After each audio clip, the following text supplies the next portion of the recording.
Ya, Assalamualaikum warahmatullahi wabarakatuh. Kami dari kelompok 10 ingin mempresentasikan kasus tentang JetBlue Airways yang menjadi IPO. Dan di sini anggotanya itu ada Hanifah Tandui, Muhammad Abtar Muzaki, Wiraditya Gusti Pratama, Yusuf Ahmad Sudrajat, dan saya sendiri Hafiz Umay Muhammad. Next. Jadi ada 5 pembahasan yang akan masing-masing dibahas oleh presenter. Yang pertama itu ada latar belakang, model bisnis lawfare, proses IPO, putusan IPO, dan terakhir yaitu kesimpulan.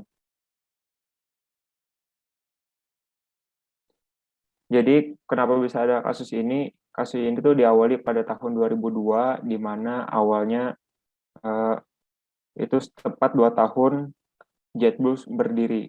Nah, pada saat itu JetBlue berkeinginan untuk mengembangkan bisnis mereka dengan cara menawarkan saham ke publik. Padahal pada saat itu mereka menghadapi tantangan berupa bisnis pesawat yang sedang turun-turunnya karena adanya serangan teroris di tahun 2001. Terus, eh, maka mereka akan memberikan saham itu ke publik sekitar 5,5 juta. Nah, pada saat itu mereka melakukan roadshow meeting dengan para komunitas investor. Nah, lalu ada kesepakatan harga di mana yang awalnya itu 22 hingga $24. Lalu eh, para analisis menganggap adanya excess demand, di mana permintaan akan saham itu tidak sesuai dengan stok yang diberikan ke publik, yaitu sekitar 5,5 juta saham tadi. Lalu para manajemen menaikkan harga menjadi 25 hingga $26. Pada saat itu, para grup investor memperkirakan tetap terjadi yang namanya blowout demand. Lanjut. Nah, jadi sini akan membahas mengenai apa sendiri itu JetBlue Airways. JetBlue Airways ini didirikan oleh David Neeleman di bulan Juli tahun 1999 dengan tagline yaitu Humanity Back to Air Travel. Visi dari Neeleman sendiri yaitu ingin membuat eh, dia menarik para petinggi di dunia aviasi sebelumnya yang sudah berpengalaman untuk bergabung dengan JetBlue Airways. Sehingga JetBlue mendapatkan pendanaan dengan cepat dengan nilai 130 juta dolar. Nah, 130 juta dolar ini didanai oleh Western Presidio Capital, Chase Capital Partner, dan Quantum Industrial Partner. Sehingga dalam 7 bulan perusahaan bisa mendapatkan pesawat terbang berjenis Airbus A320 yang melayani penerbangan dari JFK ke Fort Lauderdale, Florida hingga Buffalo. Hingga terus berkembang pada tahun 2002, tepatnya di mana mereka ingin mengembangkan bisnis mereka tadi, JetBlue sudah mengoperasikan 24 pesawat terbang dengan 100 penerbangan ke 17 destinasi. Lanjut. Nah, mengapa JetBlue bisa sukses? Kesuksesan JetBlue sendiri itu tidak lain dari tangan-tangan Neilman sendiri, yang dimana dia sudah sangat berpengalaman di dunia aviasi. Pada awalnya dia memulai karirnya di Morris Air. Terus eh, dia memulai karirnya itu dengan mengelola penerbangan yang rendah biaya antar kota Salt Lake dan Hawaii. Terus dia juga mengembangkan sistem ticketing yang dimiliki oleh Open Skies yang lalu diakuisisi oleh Hewlett Packard di tahun 1999. Tujuan utama dari Neilman sendiri itu ingin memulai JetBlue adalah memperbaiki apa yang dia rasa itu sudah rusak di dunia penerbangan. Nah, fokus JetBlue sendiri itu adalah penerbangan point to point ke area metropolitan dengan harga yang sesuai. Maksudnya dari sini itu adalah penerbangan dari kota-kota yang di sana itu menurut mereka kecil hingga ke kota metropolitan. Mengapa JetBlue sendiri itu bisa sukses juga? Itu ada di dalam pesawatnya ya, di mana jenis pesawat terbang mereka yang baru, terus simple dan rendah biaya, theater seat, dan free lip TV di setiap kursi. Padahal ada jenis maskapai yang sama dengan penerbangan sama, tetapi JetBlue sendiri itu menawarkan kelebihan yang berupa yang saya sebutkan tadi. Itu saja dari saya. Selanjutnya akan dilanjutkan oleh Mas Yusuf atau Mas Hanifan. Mas Hanifan. Oke. Baik, saya lanjutkan. Selanjutnya yaitu model bisnis low fare. Seperti yang sudah dijelaskan tadi, pada tahun 2002 itu model bisnis low fare ini mendapatkan momentum di industri penerbangan Amerika Serikat, yang dimana di Southwest Airlines juga merupakan pelopor dari perjalanan udara dengan tarif yang rendah. Southwest Airlines ini salah satu pemain dominan di antara maskapai penerbangan yang bertarif rendah. Dia juga berhasil mengikuti strategi yang berfrekuensi tinggi, jarak pendek, layanan point to point, biaya rendah. Southwest juga menerbangkan lebih dari 64 juta penumpang per tahun ke 58 kota. Kemudian maskapai low cost carrier atau penerbangan dengan biaya rendah ini berhasil mendominasi industri penerbangan di berbagai belahan dunia. Strategi khusus untuk menurunkan biaya operasional dan efisiensi cost di semua lini. Maskapai berbiaya rendah ya dengan strategi mengurangi standar fasilitas yang biasanya terdapat di pesawat terbang. Maskapai full service seperti makanan, menghilangkan kelas bisnis, dan beroperasi di penerbangan jarak pendek, serta memaksimalkan teknologi dalam berbagai layanan yang mereka sediakan. Selain itu juga, maskapai penerbangan berbiaya rendah ini juga mencari untung dari pemilihan kursi dan bagasi di pesawat. Beberapa maskapai penerbangan saat low cost carrier di Indonesia saat ini bahkan telah menerapkan kebijakan bagasi berbayar, seperti Lion Air misalnya. Kemudian mengurangi beban operasional dengan menghilangkan beberapa fasilitas dan layanan yang biasanya terdapat di maskapai penerbangan full service dilakukan untuk tahap menjamin faktor keselamatan tetap terjaga. Selanjutnya, oke, jika maskapai full service biasanya menginapkan para pilotnya, staf dan pramugarinya di hotel-hotel berbintang 5, maskapai yang berbiaya rendah ini menerapkan strategi dengan mengatur jadwal sedemikian rupa agar para awak serta pilot mereka kembali ke tempat tinggal atau mes mereka masing-masing. Maskapai dengan penerbangan low cost carrier ini biasanya mempunyai rata-rata penerbangan di satu rute yang lebih tinggi dibanding maskapai penerbangan full service. Hal ini dilakukan untuk memperpendek turnaround time atau lama waktu pesawat parkir di bandara. Semakin lama pesawat parkir di bandara, maka biaya yang harus dibayar juga akan semakin membengkak. Maka dari itu, untuk menekan biaya-biaya operasional tersebut, mereka melakukan efisiensi di banyak sektor. Maskapai penerbangan low cost carrier memilih terbang dibanding memarkirkan pesawatnya lama-lama di suatu bandara. Tidak seperti maskapai yang full service yang menyediakan kelas bisnis dan kelas 1 di penerbangan mereka. Maskapai penerbangan biaya rendah ini hanya menyediakan satu kelas pilihan bagi setiap penumpangnya. Maskapai penerbangan low cost carrier tidak memiliki kabin khusus seperti kelas bisnis di maskapai full service. Dengan kabin yang seragam, pihak maskapai dapat menghemat banyak hal, mulai dari interior hingga pelayanan yang mereka berikan. Meski begitu, beberapa maskapai membebankan biaya bagi penumpang untuk memilih kursi yang ingin mereka tempati. Untuk melakukan efisiensi operasional, maskapai pesawat terbang berbiaya rendah biasanya melakukan penghematan bahan bakar dengan tidak membawa bahan bakar berlebih. Membawa bahan bakar berlebih akan membuat beban pesawat semakin besar. Kemudian hal ini akan mengakibatkan pesawat akan terbang lebih lambat daripada pesawat yang membawa bahan bakar secukupnya. Oke, selanjutnya proses IPO akan dilanjutkan oleh rekan saya. Eh, Baik, saya akan melanjutkan presentasi yang sebelumnya dibawakan oleh Mas Hanifa. Proses IPO.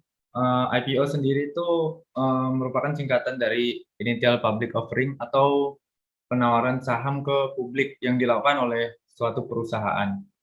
Untuk melakukan IPO, perusahaan itu harus melalui tahap-tahap tertentu. Yang pertama itu atau melewati tahap tertentu dan memiliki syarat-syarat tertentu. Yang pertama syaratnya itu perusahaan harus memiliki rencana bisnis yang kredibel, lalu memiliki tata kelola perusahaan yang baik, good corporate governance, terus selanjutnya menyiapkan laporan keuangan yang sudah diaudit oleh pihak ketiga, dan syarat yang berikutnya menyiapkan akuntan profesional dan notaris.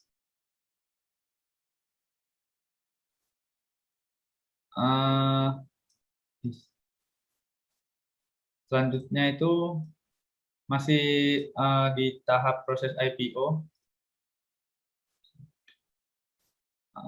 Yang tahap pertama, proses IPO itu yaitu tahap proses pre-marketing.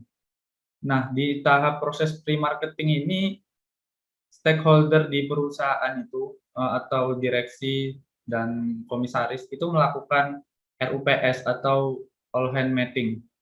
Di dalam RUPS itu dibahas persiapan-persiapan apa saja yang harus disiapkan perusahaan saat melakukan IPO. Jadi dimatangkan dahulu prosesnya dan meyakinkan semua orang di perusahaan bahwa memang JetBlue ini siap untuk melakukan penawaran saham. Lalu di tahap ini juga perusahaan itu harus menunjuk penjamin emisi atau biasa disebut underwriter. Nah, saat menunjuk penjamin emisi ini, itu sudah mulai proses penerbitan ekuitasnya. Nah, saat mulai penerbitan ekuitas itu ada namanya SEC atau Securities and Exchange Commission. Itu merupakan, kalau di Amerika sana itu merupakan komisi ya. Kalau komisi yang mengawasi bursa efek. Kalau di Indonesia sendiri itu mungkin OJK. Di komisinya itu melarang perusahaan menerbitkan informasi di luar prospektus. Jadi supaya tidak terjadi hal-hal yang diinginkan supaya tidak terjadi hal-hal yang tidak diinginkan di pasar saat penawaran saham nanti. Misalnya ada yang melakukan serok saham terlalu banyak dan analisis-analisis yang mungkin bisa menjatuhkan atau di luar perhitungan yang sudah ada yang dilakukan perusahaan. Setelah proses pre-marketing, perusahaan itu mengajukan pendaftaran di bursa efeknya. Nah, saat melakukan pengajuan pendaftaran itu akan diperiksa sampai nanti ada namanya due diligence atau uji tuntas dan akan dibahas di slide selanjutnya. Dan tahap berikutnya itu mulai melakukan IPO dan melakukan penawaran saham. Di slide ini akan dibahas underwriter. Nah, yang tadi itu underwriter yaitu penjamin emisi. Kalau biasanya di Indonesia orang-orang menyebutnya broker. Nah, brokernya ini bekerja sama dengan pihak emiten. Underwriter itu juga punya tugas yaitu mengevaluasi nilai perusahaan. Supaya apa? Supaya nantinya harga saham saat penawaran awal itu bisa ditentukan. Jadi harganya itu pas, tidak terlalu mahal dan tidak terlalu murah. Biasanya perusahaan yang melakukan IPO sendiri akan memilih sendiri underwriter yang diinginkannya. Jadi ada banyak ya underwriter yang tersedia dan JetBlue atau perusahaan itu bisa memilih mau menggunakan jasa underwriter yang mana. Nah, JetBlue itu harus bisa mencari underwriter yang bisa diajak kerjasama untuk membuat proposal penawaran saham. Tujuannya itu untuk menentukan valuasi serta jenis sekuritas apa yang paling baik dan cocok untuk dikeluarkan. Nah, perusahaan harus bisa mencari underwriter yang baik, jadi tidak asal-asalan, harus punya kredibilitas yang jelas. Nah, underwriter itu juga harus menyiapkan letter of intent.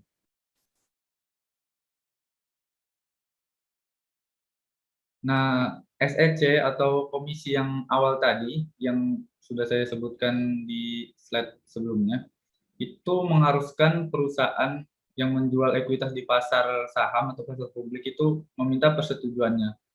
Nah, proses persetujuan memerlukan persiapan prospektus. Jadi, sebelum melakukan IPO itu harus mendapat persetujuan dulu dari SEC. Apakah prospektus atau syarat-syaratnya itu sudah lengkap, termasuk pemeriksaan dokumen, sejarah pembayaran pajak yang dilakukan oleh perusahaan, catatan-catatan transaksi, laporan keuangan yang sudah diaudit itu harus diperiksa. Nah, pemeriksaannya itu setelah disetujui oleh komisi tadi SEC dilakukan di uji tuntas. Nah, itu nanti didatangin perusahaannya itu, dikunjungi kantornya, fasilitasnya untuk melihat bahwa perusahaan ini benar-benar siap dan perusahaannya itu jelas, jadi nggak boleh perusahaan abal-abal. Nah, di slide ini tertulis bahwa prosedur due diligence-nya itu mencakup hal-hal seperti meninjau dokumen perusahaan, mulai akta pendirian notaris, terus kontrak-kontrak, tadi sejarah pembayaran pajak, dan hal-hal yang terkait dengan itu. Dan di periode ini, underwriter mulai membentuk sindikat underwriting. Sindikat underwriting itu terdiri dari sejumlah bank investasi yang setuju untuk membeli sebagian dari penawaran dengan harga yang dikurangi, diskon dari underwriting. Bank investasi ini sejenis dengan sekuritas, jadi dibeli karena dia early bird, dia duluan, itu dia mendapat diskon dari pihak underwriting. Nah, saat proses peninjauan dari komisi itu dimulai saat pernyataan pendaftaran diajukan. Nah, yang mengajukan pernyataan pendaftaran itu adalah seorang kepala cabang dari divisi keuangan perusahaan. Nah, sebagian besar tinjauan dari komisi itu menyatakan harus diberikan kepada akuntan, pengacara, notaris, analis, dan pakar industri, supaya diperiksa dulu apakah sudah tepat dan benar. Nah, jika ada syarat-syarat atau pernyataan pendaftaran yang nggak lengkap atau tidak benar, maka nanti kepala cabang itu mengirim sebuah surat review. Kepala cabangnya itu mengirim sebuah surat review. Di dalam surat review itu tertulis apa-apa yang belum dilengkapi atau kekurangannya itu apa saja. Nah, selanjutnya pada saat pernyataan pendaftaran telah siap menjadi efektif atau sudah betul-betul lengkap, penjamin emisi dapat dan manajemen perusahaan merundingkan harga penawaran akhir dan diskon underwriting. Jadi dibahas harga yang akan ditawarkan ke publik. Nah, harganya itu juga tergantung dari kondisi ekonomi dan permintaan investor. Pokoknya sesuai dengan situasi pasar yang ada pada saat itu. Selanjutnya akan disampaikan oleh Afton. Oke, selanjutnya yaitu adalah mengingat permintaan yang begitu kuat, beberapa anggota grup khawatir bahkan kisaran harga saat ini masih terlalu banyak uang di atas meja. Selain itu, mereka percaya bahwa kenaikan harga akan mengirim yang sinyal kuat kepercayaan kepada pasar. Pada April 2002, ekonomi US telah berhenti selama hampir 2 tahun. Bank sentral telah berusaha untuk merangsang kegiatan ekonomi dengan mengurangi bunga tingkat rendah dalam satu generasi. Suku bunga jangka panjang 5%, suku bunga jangka pendek 2%, dan prime resiko pasar adalah market di perkiraan 5%. Next. Selanjutnya akan dijelaskan teman saya.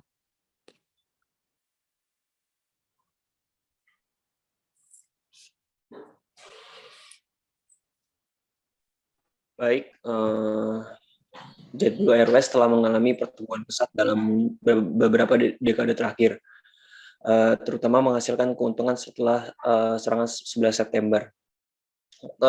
Keuntungan tersebut berasal dari keberhasilan pengendalian biaya. Kemudian untuk mendukung pertumbuhan JetBlue dan mengimbangi kerugian portofolio oleh Ventura Company Investor, manajemen siap untuk meningkatkan modal tambahan melalui penawaran ekuitas publik. Dari prospektus kita bisa melihat modal itu terutama digunakan untuk modal kerja dan belanja modal, termasuk pembelian pesawat. Morgan Stanley awalnya menghitung harga per saham dari $22 hingga $24, namun dengan kelebihan permintaan yang cukup besar untuk 5,5 juta saham yang ditawarkan, mereka telah menyesuaikan menjadi kisaran $25 hingga $26. Jadi bahwa harga penawaran JetBlue seharusnya $26 hingga $29.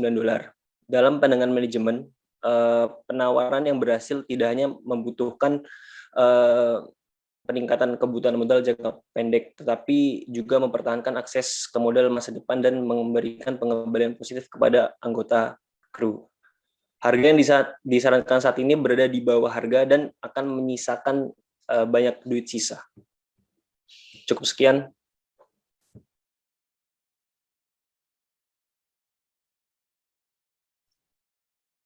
Demikian presentasi yang telah dibawakan oleh kelompok kami, yaitu kelompok 10, tentang proses IPO dari perusahaan maskapai penerbangan low cost carrier yaitu JetBlue. Kurang lebihnya mohon maaf. Assalamualaikum warahmatullahi wabarakatuh.